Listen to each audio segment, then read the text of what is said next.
ఎటువంటి బాధలంటే ఆనాడు నా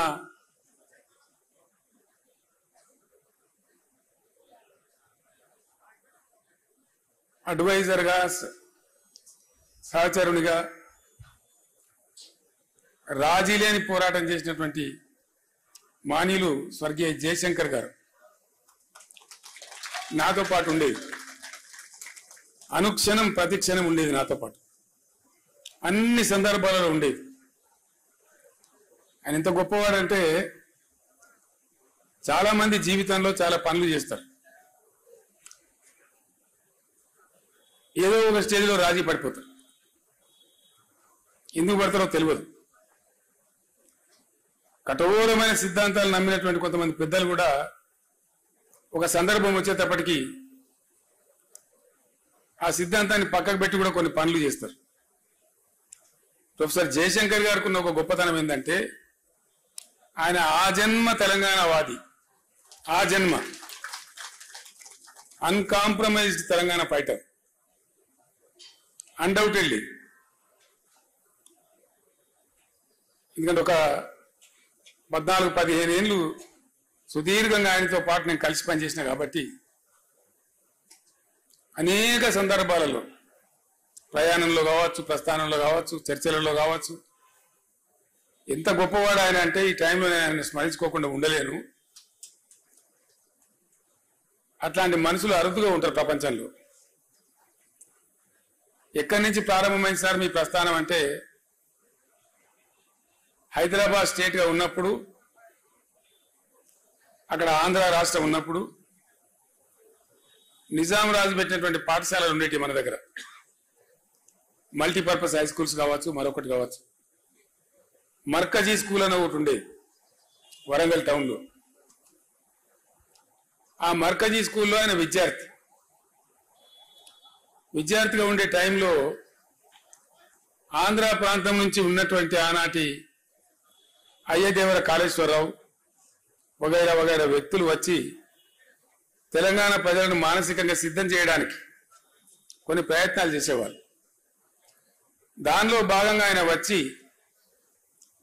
మీ తెలంగాణ భాష మొత్తం చెడిపోయింది, కులిపోయింది, మీ తెలంగాణ భాషలో బాగా ఉర్దూ ఉంటుంది, మీది స్వచ్ఛమైన తెలుగు కాదు అని ఒక హేళన చేసినట్టుగా మాట్లాడుతూ మీరు సంస్కరించబడాలి, మిమ్మల్ని సంస్కరించడానికి మేము ఆంధ్ర ప్రాంతం నుంచి వస్తాం అంటే వీళ్ళు లేచి జై తెలంగాణ అని చెప్పి పిడికిలు బిగించి రాళ్ళు విసిరేస్తే మొట్టమొదటి లాఠీ చార్జ్ అక్కడ జరిగింది వరంగల్లో ఆ విద్యార్థుల మీద. అంతకు ముందు కూడా ఖమ్మంలో కొంత జరిగింది, కానీ ఇది తెలంగాణ ఏర్పాటు అయిన తర్వాత ఖమ్మంలో జరిగింది.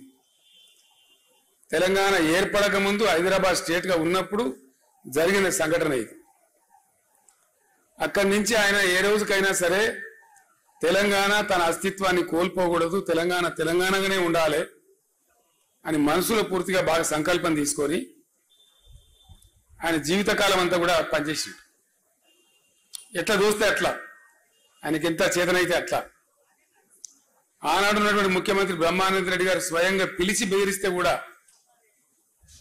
నేను ఊసి చేస్తామంటే చేయండి సార్, మీ చేతిలో అధికారం ఉంది, నేను మాత్రం తెలంగాణ పందా వీడే ప్రశ్నే లేదు అని చెప్పి నిలబడ్డ దీశాలు.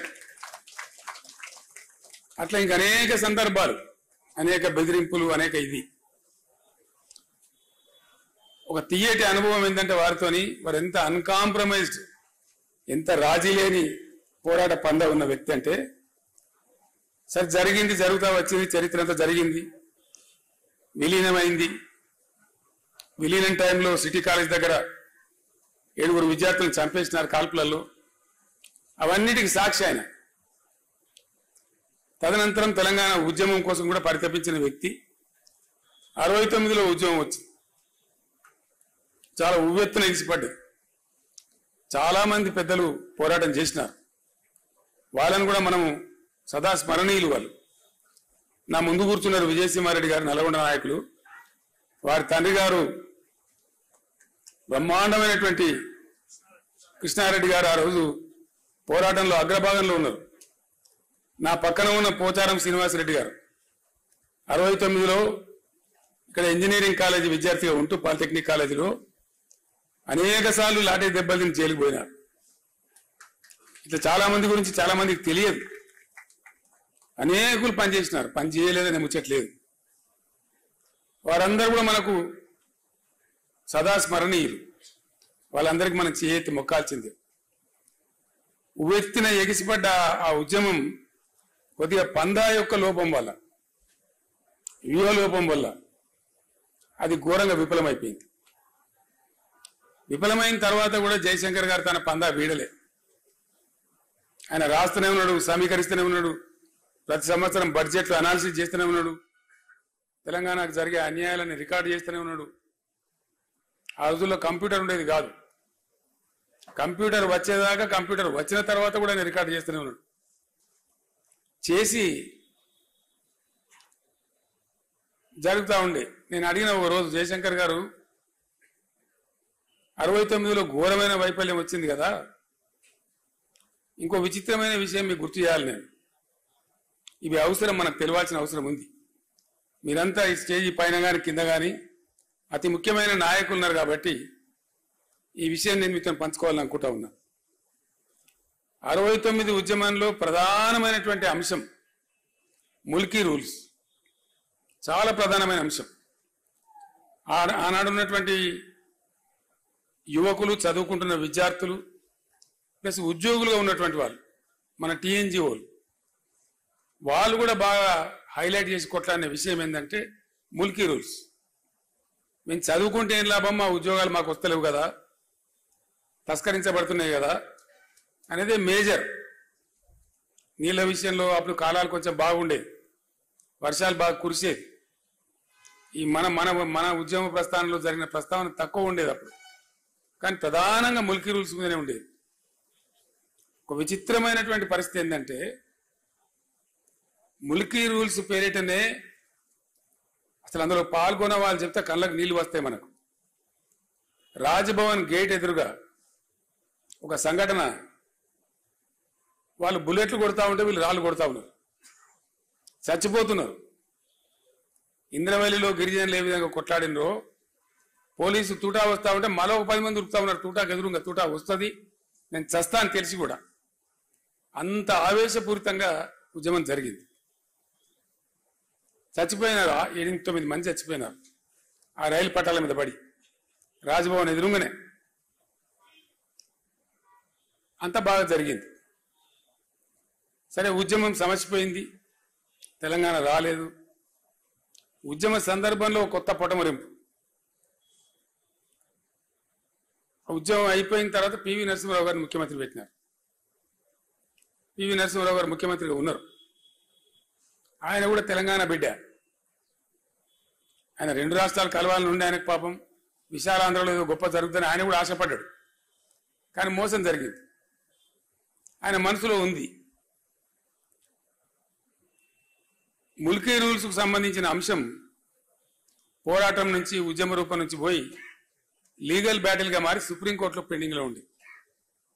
కరెక్ట్గా 73లో పివి గారు ముఖ్యమంత్రిగా ఉండే టైంలో సుప్రీంకోర్టు తీర్పిచ్చింది తెలంగాణకు అనుకూలంగా. Mulki rules shall continue for Telangana అనగానే ఆంధ్రాలో జయాంధ్ర మూమెంట్ పెట్టింది. జయాంధ్ర ఉద్యమం పెట్టి చాలా ఘోరంగా జరిగింది. అది కూడా అక్కడ కూడా 60-70 మంది చనిపోయినారు పోలీస్ కాల్పులలో, వందలాది వేలాది మంది అరెస్ట్లు అయినారు. చాలా ఒక 5-6 నెలల పాటు బీభత్సంగా జరిగింది. అది కూడా మళ్ళీ ఢిల్లీ ఆ ఆంధ్ర ప్రాంతంలో జరిగిన ఉద్యమాన్ని మాత్రమే పరిగణలోకి తీసుకొని సుప్రీంకోర్టు తీర్పును కాలరాస్తూ రాజ్యాంగ సవరణ చేసింది. నేను ఎందుకు చెప్తున్నా ఈ అంశం ప్రధానంగా అంటే 69లో ఉద్యమం కూలిపోయి నిరాశకు గురైన తెలంగాణ ఇక లెవ్వలే. ఏ ముల్కీ రూల్స్ కోసమైతే రాజ్భవన్ గేట్ కాడ 8-9 మంది విద్యార్థులు చచ్చిపోయే పరిస్థితి వచ్చిందో, అంత ఆవేశపూరితంగా జరిగిందో, ఒక్క విద్యార్థి కాలేజీ లేడండి, యూనివర్సిటీ లేడు.